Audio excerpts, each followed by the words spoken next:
এ পৃথিবীর অধিকাংশ মানুষ একটি রোগে আক্রান্ত, তা হচ্ছে চিন্তিত আর পেরেশান। অধিকাংশ মানুষই এ রোগে আক্রান্ত, কম মানুষই এ রোগ থেকে মুক্ত। তাই এ রোগ থেকে মুক্তি পাওয়ার জন্য একটা বিধান রয়েছে, যে বিধানের মাধ্যমে, যে আমলের মাধ্যমে আমরা এ রোগ থেকে মুক্তি পেতে পারি। দেখবেন অধিকাংশ মানুষই চিন্তায় জর্জরিত, পেরেশানে জর্জরিত।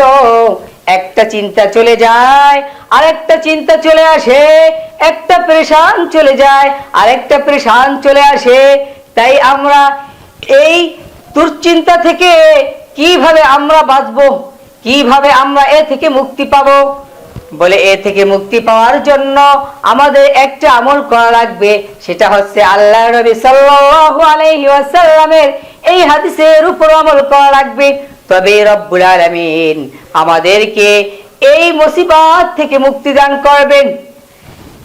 সেই হাদিসটা হলো, আল্লাহর নবী বলেন, যে ব্যক্তি লা হাওলা ওয়ালা কুওয়াতা ইল্লা বিল্লাহ নিয়মিত পাঠ করবেন, রব্বুল আলামিন তাকে 99টা রোগ থেকে মুক্তি দান করবেন। সুবহানাল্লাহ।